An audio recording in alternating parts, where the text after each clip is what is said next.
ஓம் சாய்ராம். என் அன்பு செல்லமே, என்னுடைய அழகான தங்கமே, வாழ்க்கையை நினைத்து பயமாகவும் அதே நேரம் பதட்டமாகவும் இருக்கிறதா? எப்படி இந்த வாழ்க்கையில் வெற்றியடைய போகிறோம்? நம்மை செய்யும் அனைத்து விஷயமும் தோல்வி இல்லை என்றால் நேரம் வீணாகுகிறது. ஆனால் ஒரு முறை கூட நம்மை தெய்வம் வந்து எட்டி பார்க்கவே இல்லையே. நம்முடைய வாழ்க்கையில் தெய்வம் வந்து எட்டி பார்க்கவில்லை, தரிசனமே கொடுக்கவில்லை என்றாலும் பரவாயில்லை. செய்யும் காரியத்தில் வெற்றியை கொடுத்தாலே மனமானது நிறைவாக இருக்குமே என்று நீ எண்ணும் அனைத்து விஷயமும் எனக்கு நன்றாகவே புரிகிறது. அம்மா, நீ என்னென்ன விஷயமெல்லாம் கேட்கிறாயோ, என்னென்ன விஷயமெல்லாம் உன்னுடைய வாழ்க்கையில் நடக்க வேண்டும் என்று ஆசைப்படுகிறாயோ, அனைத்தும் சுபமாகவே நான் நடத்தி தருவேன். காலம் மொத்தமும், அதாவது இந்த ஆயுள் மொத்தமும் உனக்கு என்னென்னலாம் உன் கூட இருந்தால் நீ சந்தோஷமாக இருப்பாய் என்று உனக்கும் தெரியும். நீ ஏற்கனவே என்னிடம் அனைத்து விஷயத்தையும் எனக்கு இதெல்லாம் கொடுங்க, நான் சந்தோஷமா இருப்பேன், இந்த விஷயத்தெல்லாம் எனக்கு கொடுங்க, நான் உங்ககிட்ட வேறு எதுவுமே கேட்க மாட்டேன் அப்படின்னு நிறைய விஷயத்துல நிறைய முறை நீ என்கிட்ட சொல்லியிருக்க. அதுவும் உனக்கு என்னென்ன விஷயம்லாம் பிடிக்கும் அப்படிங்கிறதெல்லாம் சொல்லியிருக்க. நீ நிச்சயமா என்ன விஷயம் பிடிக்கும் என்று என்னிடம் சொன்னாயோ, எந்த விஷயம் வேண்டும் என்று இத்தனை நாள் காத்து கிடந்தாயோ, அந்த விஷயம் எல்லாம் ஒன்று விடாமல் உன்னுடைய வாழ்க்கையில் நடக்கத்தான் போகிறது. அலட்சியமோ வாழ்க்கையில் தேவையில்லாமல் கவலையோ தேவையே அல்ல. புரிகிறதா? நீ அலட்சியமாக இருந்தால்தானே கவலை வரும். நீதான் தெளிவான பிள்ளையாயிற்றே, அப்புறம் எப்படி உன்னுடைய வாழ்க்கையில் கவலை வரும்? இதுவரைக்கும் உன் வாழ்க்கையில் நடந்த எல்லா விஷயத்தையும் ஒரு பாடமாக வைத்துக்கொள். இது நடந்துட்டேன்னு நினைச்சு கவலைப்படுறதை விட வாழ்க்கையில இதுவரைக்கும் நடந்த அத்தனை விஷயமும் வெறும் பாடமா மட்டும் வச்சுக்கோ. இனி நடக்க போற விஷயத்த ஞாபகம் வச்சு சந்தோஷப்படு. ஏன்னா இதுக்கப்புறம் நடக்க போற விஷயம் மிக மிக மிக அற்புதமான விஷயம், சந்தோஷமான விஷயம். நீ கேட்டதெல்லாம் கிடைக்க போற நாள் எப்பயுமே ஒண்ணுதான். என்ன தெரியுமா? வாழ்க்கையில தெய்வமா ஒண்ணு கொடுக்குது அப்படின்னு வச்சுக்கோ, அதை இங்க யாரும் எடுத்துக்கிறது கிடையாது. எப்படா நமக்கு பிடிச்சத தெய்வம் தரும் அப்படிங்கிறதுக்காக தான் காத்திருக்காங்க. உனக்கு நான் எவ்வளவோ கொடுத்துருக்கேன், ஆனால் நீ என்கிட்ட கேட்டது என்ன தெரியுமா? நீ கொடுக்கறதெல்லாம் கொடு, ஆனால் நான் என்ன கேட்குறேன்னு அதை கொடு முதல்ல அப்படிங்கிறது தான். உன்னுடைய ஆசை, உன்னுடைய கோரிக்கை, நீ ஆசைப்பட்டு என்கிட்ட கேட்குறது, இதெல்லாம் எப்படி நடக்காமல் இருக்கும்? நீ யாருக்கும் எந்த ஒரு பொழுதும் துரோகம்னு ஒன்றும் செய்கிறதில்ல.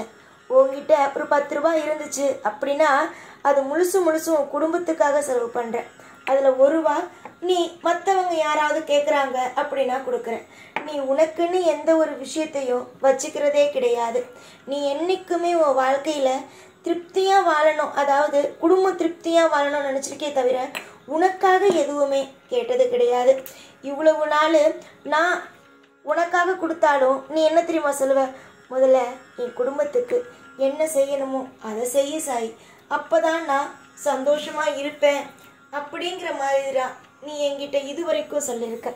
அதே தான் தங்கமே, இதுவரைக்கும் உன் வாழ்க்கையில் நீ பட்ட கஷ்டம், கவலை, வேதனை அத்தனை விஷயமும் மறைஞ்சு போகிற அளவுக்கு உன் வாழ்க்கையில் இன்பங்கிற ஒன்று மிகப்பெரிய அளவில் சுடர் விட்டு எரிய போகுது.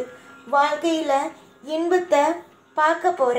உன்னுடைய வாழ்க்கையில் இதுக்கு மேலே இன்பங்கிற ஒன்று நடக்குமே தவிர துன்பம் அப்படிங்கிற ஒன்று கண்டிப்பாக நடக்காது.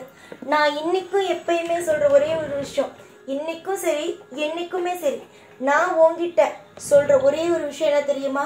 தெய்வத்து மேலே நம்பிக்கை வை. தெய்வம் தான் உனக்கு என்னைக்கும் துணைன்னு. ஆனால் நீ என்னைக்குமே அந்த ஒரு விஷயத்தை மட்டும் கேட்குறதே கிடையாது.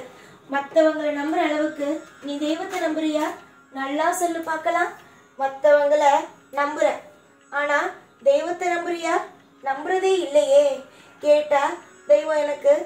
எல்லாம் செஞ்சிருமா?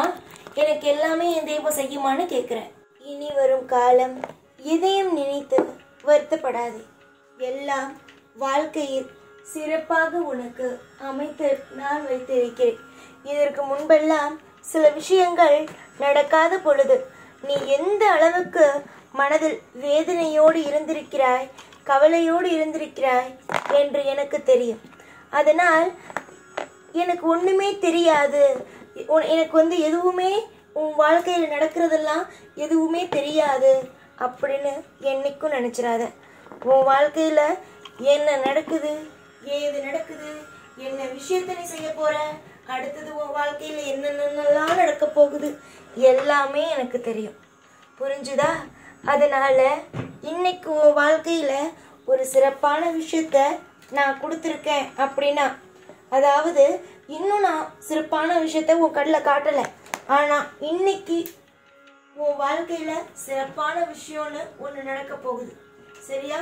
அந்த சிறப்பான விஷயத்த நான் கொடுக்க போறேன் அப்படின்னா உன் வாழ்க்கையை நான் எந்த அளவுக்கு பத்திரமா பார்த்துக்குவேன் அப்படிங்கிறத பார்த்துக்கோ.